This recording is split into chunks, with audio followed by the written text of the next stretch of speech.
अब हम बात करेंगे कि वैद्युत द्विध्रुव के कारण उसके आसपास वैद्युत क्षेत्र उत्पन्न होता है, उसका व्यंजक क्या होगा। तो इसके लिए हम दो स्थितियां लेते हैं।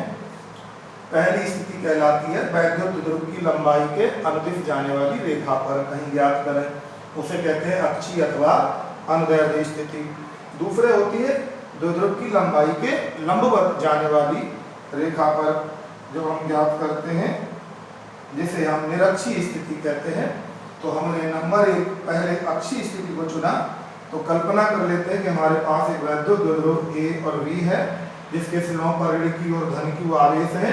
इनके बीच की दूरी 2L है, इसका मध्य बिंदु C है सपोज।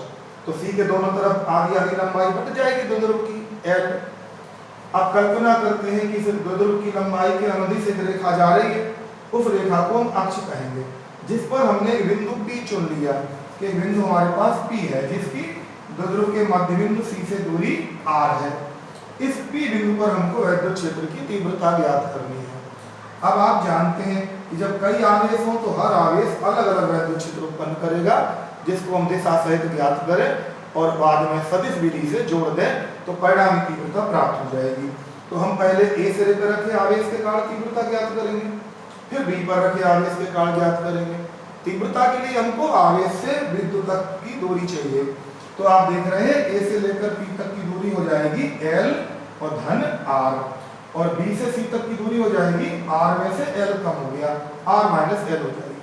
अब हम सूत्र लेते हैं कि भाई A सिरे पर रखे ऋण Q आवेश के कारण तीव्रता कितनी उत्पन्न हुई है P पर, तो उसे हमने E1 मान लिया।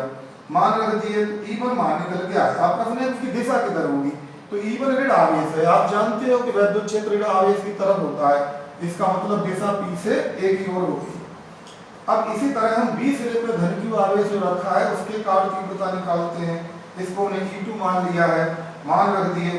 अब प्रश्न है इसकी दिशा किधर होगी, तो ये बाहर की तरफ होगी, यानी कि B से P की तरफ हो जाएगी। अब टोटल तीव्रता कितनी है बिंदु P पर, तो वो इन दोनों के सदिश जोड़ से मिलेगी। तो हमने दे दिया कि E बराबर E1 धन E2। अब आप देख रहे हैं कि E1 और E2 की दिशाएं बिल्कुल विपरीत है, तो जुड़ेंगे तो है नहीं मान घटेंगे। अब घटेंगे तो बड़े में से मान छोटा घटेगा, तो बड़ा मान कौन सा है। आप जानते हो तीव्रता दूरी के वर्ग के बीच प्रमाणुपाती होती है, तो जिस आवेश की दूरी कम होगी P से उसकी तीव्रता ज्यादा होगी। और हम देख रहे हैं चित्र में कि B सिरे पर जो आवेश रखा है उसकी दूरी कम है, जिसके कारण तीव्रता E2 उत्पन्न हुई है। इसका मतलब E2 का मान अधिक है E1 से, तो हम E2 में से E1 को घटा देते हैं। ये घटाने पर हम इसमें जो कॉमन हो रहा है Q और बटे 4 पाई एप्सिलॉन 0 के इनको कॉमन कर लेते हैं, और जो बचा उसको एलसीएम लेके वर्गांतर के फॉर्मूले से और वर्ग के फॉर्मूले से खोल देते हैं। सब हल करने पर आ जाता है E बराबर Q बटे 4 पाई एप्सिलॉन 0 के इंटू 4 स्मॉल r गुणा कैपिटल R बटे r वर्ग माइनस L वर्ग रूट का होल वर्ग। अब इस 4L में से 2L हम Q के साथ बना लेते हैं, क्योंकि ये P बन जाएगा और दो अलग हो गए, R अलग हो गया।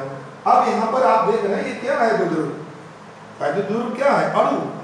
अणुओं में परमाणुओं के बीच की दूरी बहुत कम होती है, तो हम ये कह सकते हैं कि L का मान R की तुलना में बहुत कम होगा, और जब L का वर्ग करेंगे और छोटा हो जाएगा, इसलिए L वर्ग को नगण्य मानकर छोड़ देते हैं और Q गुणा 2L को P रख देते हैं। तो सूत्र आ जाता है E बराबर 1/4 पाई एप्सिलॉन 0 के 2P गुणा स्मॉल r बटे r की घात 4। एक r ऊपर से कट जाएगी तो r की घात 3 बची। अब वायु और निर्वात की बात करें तो K का मान एक रख लेंगे यहाँ पर। यहाँ पर एक बात और समझने की है कि द्विध्रुव आवेश P की दिशा जो है वो सदिश राशि है, तो उसमें दिशा होगी, और तीव्रता E भी सदिश राशि है, इसमें भी दिशा होगी। अब चित्र को देखो आप कि द्विध्रुव आवेश P की दिशा किधर है, ऋण आवेश से धन आवेश की तरफ, और ये परिणामी तीव्रता किधर है, जिधर ज्यादा मान था, जिधर ज्यादा मान किधर था, कौन सा ज्यादा मान था E2, तो E2 की दिशा वही है। इसका मतलब P की दिशा और E2 की दिशा एक ही है, तो जो दिशा E2 की वही परिणामी तीव्रता E की दिशा होगी, इसलिए इस पर हम सदिश चिन्ह बना देते हैं। इस तरह ये डेरिवेशन हो जाता है।